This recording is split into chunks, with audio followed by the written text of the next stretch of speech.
Kahit na may mensahe si Mami Min Bernardo sa netizens na huwag agad maniniwala sa mga fake news, may ilan pa rin nagsasabi na baka may mga bagay din na hindi talaga alam ni Mami Min na ginagawa o pinagdedesisyonan ng anak na si Catherine.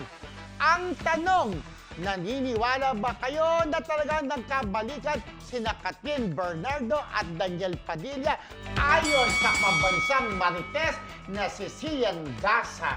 Eto, bubunot tayo pero ako bago bumunot, hello to Revival King Jojo Mendres. Nanonood siya. Nanonood siya ngayon. And to David and Vince ng Star Image. Abangan Hello po.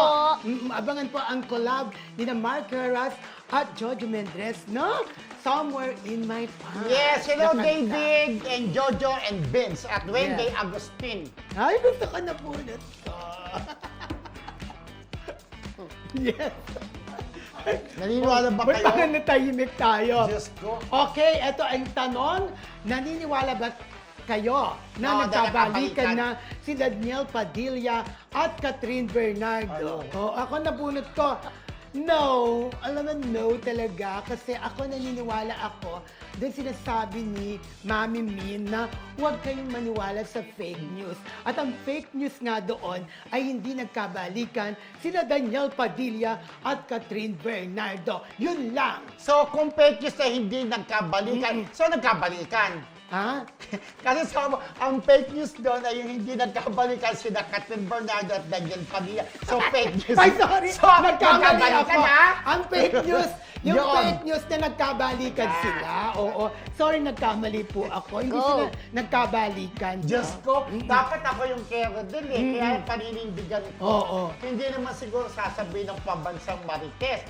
O baka naman meron siya talagang reliable source na talagang nagkabalikan sina Catherine at Daniel. At kahit naman si Tita Chris, may nasabi niya na nag-uusap kayong dalawa. Baka naman sa pag-uusap nila, ayun na ayos nila yung kanilang relasyon at nagkabalikan nga. At pwede rin naman na hindi sa lahat din naman ng bagay ay alam ni Mami Min. Pwedeng this time ay naglihim si Catherine na tsaka niya lang sasabi ko, baka may perfect timing ko paano niya sasabi lang, ma, kami ulit ni Daniel.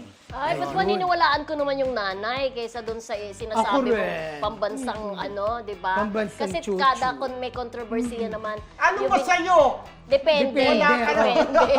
Oo. Paniniwalaan niya si Mami Paniniwalaan Min. ko si Mami Min Pero- kasi mas nanay. Oo, pero- Kasi yung sinasabi mo tuwing meron na lang intriga, ay nandyan siya. Kaya iniisip ko kung ano yung connect niya sa showbiz.